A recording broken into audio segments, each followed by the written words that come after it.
Olá! Hoje a gente vai mergulhar numa história fascinante.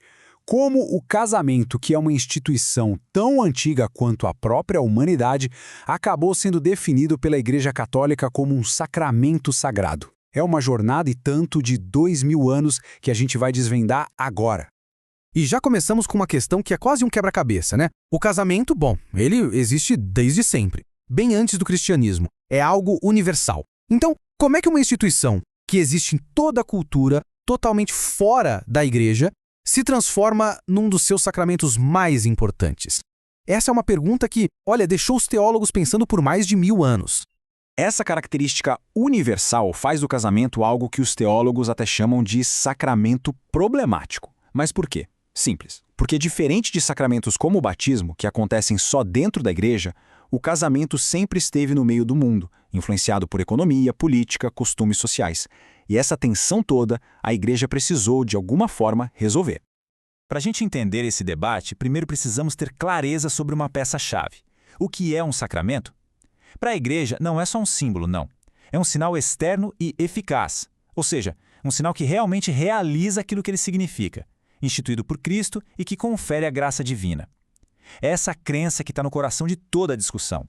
Ok, então de onde os primeiros cristãos tiraram a base para essa visão tão sagrada do casamento? A jornada teológica, como quase sempre, começa nas Escrituras em busca das sementes bíblicas dessa ideia. Lá no Antigo Testamento, profetas como Oséias e Isaías já começam a usar uma metáfora poderosíssima. Eles comparam a aliança matrimonial ao amor fiel, inquebrável de Deus pelo seu povo. Ou seja, a relação humana passa a ser uma espécie de janela para a gente poder entender o divino. Quando a gente avança para o Novo Testamento, essa ideia fica ainda mais profunda. O próprio Jesus aponta lá para a intenção original do Criador por casamento. Ele ensina uma indissolubilidade, assim, radical. Era algo que batia de frente com as normas culturais e as leis daquela época. E aqui, São Paulo, na carta aos Efésios, nos dá uma chave teológica fundamental. Ele apresenta o casamento como um símbolo vivo, um grande mistério do amor de sacrifício entre Cristo e a Igreja. A união do casal se torna então um reflexo visível desse mistério maior. Mas veja bem, essas sementes bíblicas levaram quase 1000 anos para virar uma doutrina completa.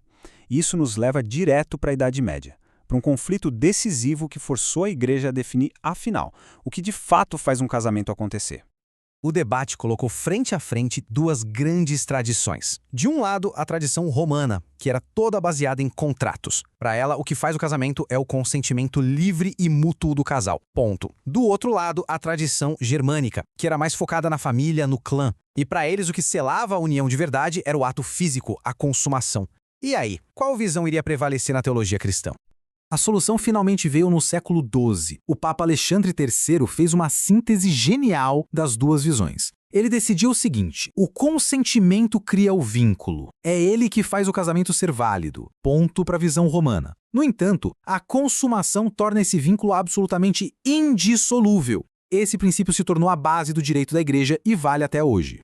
Só que essa ênfase toda no consentimento privado acabou criando um problemão que ninguém esperava. Pensa bem. Se a igreja defende que a vontade do casal é o que vale, acima dos arranjos das famílias, surge uma dúvida. E se esse consentimento for secreto? Pois é, isso validou os casamentos clandestinos. E o resultado? Um caos social e jurídico que durou séculos. Afinal de contas, como é que alguém ia provar que era casado de verdade? Agora a gente avança no tempo para o próximo grande momento de virada. E ele veio como uma reação direta à Reforma Protestante.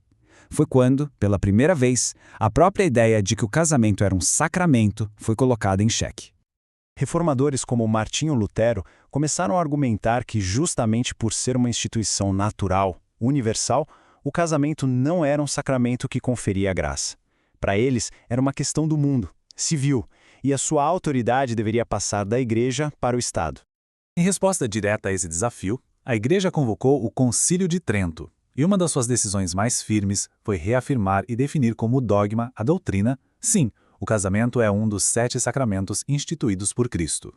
E o mais importante, o concílio também resolveu de vez aquele problema antigo dos casamentos secretos. Publicou o decreto Tamesse, que basicamente estabeleceu um rito público obrigatório. Para o casamento ser válido, ele precisava acontecer na presença de um padre e de testemunhas. Essa é a base do rito que a gente conhece até hoje. Mas essa doutrina construída em séculos de debate não parou em Trento, não. Ela continua a dialogar com os desafios do mundo moderno, adaptando sua linguagem, mas se mantendo firme nos seus princípios. Essa linha do tempo mostra bem essa evolução. A partir de 1790, com a Revolução Francesa, a Igreja teve que lidar com a ascensão do casamento civil. Em 1880, o Papa Leão XIII reafirmou que, para os cristãos, contrato e sacramento são inseparáveis. Já em 1930, a encíclica Caisti Connubii teve que abordar questões morais bem modernas. Depois, o Concílio Vaticano II, em 65, focou na família como uma força evangelizadora. E mais perto da gente, nos anos 80, o Papa João Paulo II desenvolveu a sua Teologia do Corpo, uma reflexão super profunda sobre o casamento como doação total de si. Então, vamos recapitular os pontos cruciais dessa nossa jornada. Tudo começa nas raízes bíblicas, que enxergam o casamento como um reflexo da aliança divina. Depois, a ideia moldada pelos debates medievais, que definiram o papel central do consentimento. A decisão final veio em Trento, que não só o confirmou como sacramento, mas também estabeleceu sua forma pública. E hoje, o ensinamento continua a apresentá-lo como um sinal visível de amor e doação no mundo. E tudo isso nos deixa com uma reflexão final. Numa época em que as instituições estão o tempo todo sendo redefinidas, o que realmente significa a ideia de que um vínculo humano possa ser mais do que apenas ele mesmo? Que ele possa apontar para uma realidade divina maior?